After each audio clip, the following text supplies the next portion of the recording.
اسی طریقے سے اگر ہم دیکھیں تو کھانا پینا اور لباس یہ بھی ہماری روزانہ کی ضرورت ہے، ہم استعمال کرتے ہیں. اس میں بھی ہمارا دین ہمیں اعتدال کا راستہ دکھاتا ہے.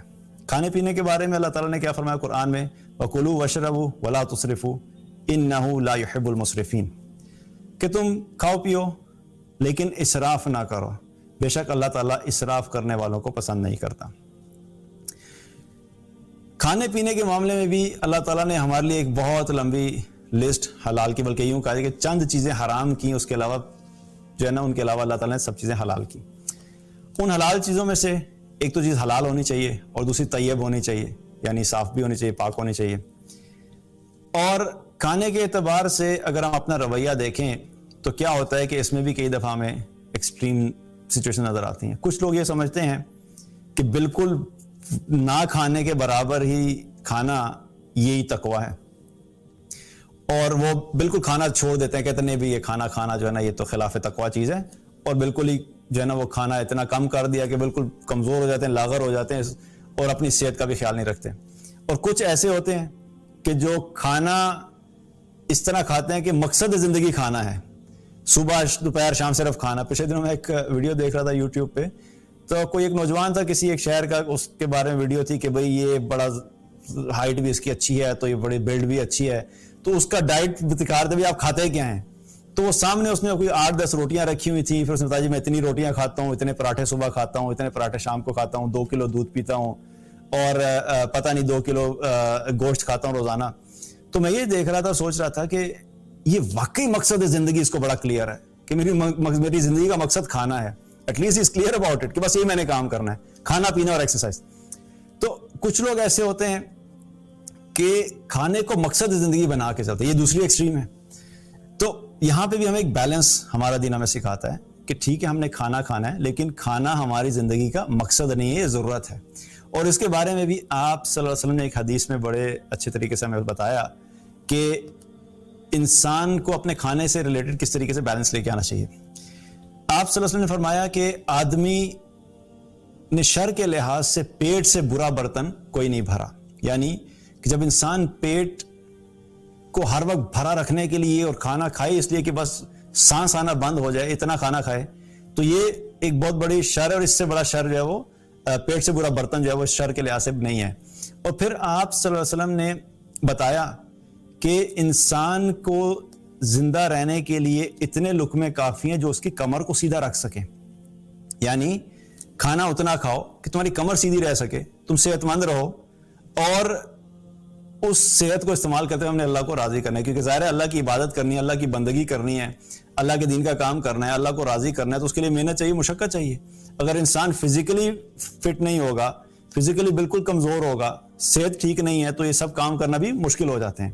لیکن مقصد کیا ہے بتانے کا کہ اتنا کھانا کھاؤ کہ تمہاری کمر سیدھی رہ سکے. اور پھر آپ صلی اللہ علیہ وسلم نے ڈسٹریبیوشن بھی بتا دی کہ جب کھانا کھانے لگو تو کس طریقے سے پلان کرنا ہے.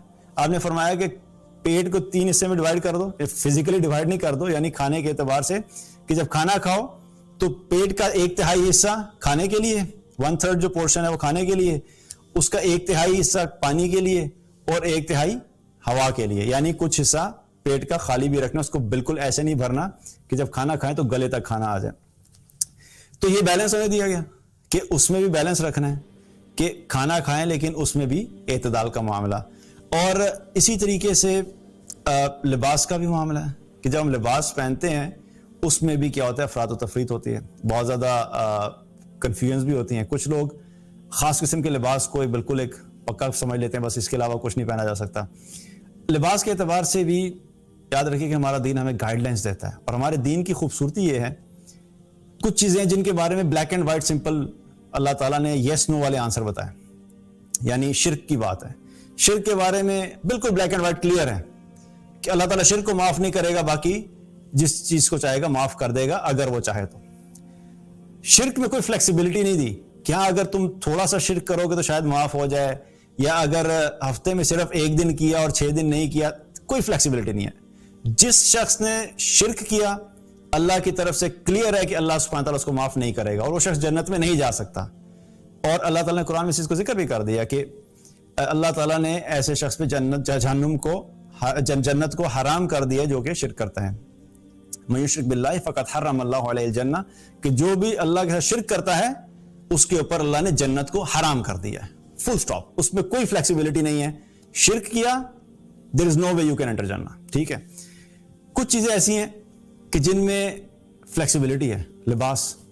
لباس کے متعلق ہمارے دین نے کوئی اسپیسیفک ڈائمینشنز نہیں دی کہ اچھا جی یہ جو پاکستان میں رہنے والے ہوں وہ جو ہے وہ اس طرح کا لباس پہنیں گے, جو انڈیا میں رہنے والے ہوں گے وہ ایسا پہنیں گے, جو یو ایس میں رہنے والے ہوں گے ایسا پہنیں گے. کیونکہ دیکھیے یونیورسل دین ہے اور اس میں بہت سارے کلچر اور پوری دنیا کے لوگوں نے ظاہر ہے اس دین کے اندر شامل ہونا تھا. تو گائیڈ لائنس دے دی جنرل کہ یہ چیزیں سامنے رکھ لو اور ان چیزوں کو سامنے رکھتے ہوئے اپنے لباس کو پہن لو. مثال کے طور پہ مردوں کے لیے اور عورتوں کے لیے کچھ گائیڈ لائنس ہیں جو بالکل کامن ہے. یعنی لباس ایسا مردوں کے اعتبار سے مرد ایسا لباس نہیں پہنے جو سکن ٹائٹ ہو یا سی تھرو ہو, یا اس کا لباس جو ہے وہ عورتوں سے مشابہت کرتا ہو یا کفار سے مشابہت کرتا ہو. اس چیز کی ممانعت ہے. اسی طریقے سے اور مردوں کے لیے ریشم پہننا بھی منع ہے اور سونا پہننا منع ہے. تو یہ سب گائیڈ لائنس دے دی گی کہ یہ چیزیں نہیں کرو, اس کے علاوہ جو ہے تم جو بھی لباس پہننا چاہو ٹھیک ہے. عورتوں کے لیے بھی گائیڈ لائنس دے دی کہ عورتوں کا لباس بھی کیا ہے کہ سب سے پہلے کیا ہے کہ ہاتھ اور چہرے کے علاوہ سارا جسم کور ہونا چاہیے. اور چہرے میں بھی اہل علم کا اختلاف ہے. ایک رائے یہ ہے کہ چہرہ کور کرنا لازمی ہے اور ایک رائے یہ ہے کہ چہرہ کور کرنا آپشنل ہے. بہرحال میں خود پرسنلی اس رائے کو زیادہ مضبوط سمجھتا ہوں کہ چہرہ کور کرنا جو ہے وہ لازمی ہے. لیکن بہرحال اس کے اندر یہ ایک چیز تو پورا جسم کور ہونا چاہیے. پھر کپڑا جو ہے وہ سکن ٹائٹ نہیں ہونا چاہیے, سی تھرو نہیں ہونا چاہیے. اسی طریقے سے مردوں سے مشابہت نہیں ہو, کفار سے مشابہت نہیں ہو. یہ گائیڈ لائنس دے دی. اب ان گائیڈ لائنس میں رہتے ہوئے آپ کو جو لباس اپنے کنٹری کے لحاظ سے کلچر کے لحاظ سے اس میں فٹ ان ہوتا ہے پہنا جا سکتا ہے. اور لباس قیمت کے اعتبار سے بھی کوئی فکس نہیں کی گئی. ہر انسان اپنی جو جتنا افورڈ کر سکتا ہے اس کے حساب سے اس چیز کو جو ہے وہ لباس کو پہن سکتا ہے. اور اچھا لباس پہننا ہمارے دین میں منع نہیں ہے, کیونکہ یہ بھی ایک بڑی مسکنسیپشن ہے کہ ہم یہ سمجھتے ہیں کہ اب ہم اسلام کے مطابق زندگی گزارنا شروع کرنے لگے ہیں. میں نے ارادہ کیا کہ اب میں بہت بالکل صرف اسلامک لائف گزاروں گا.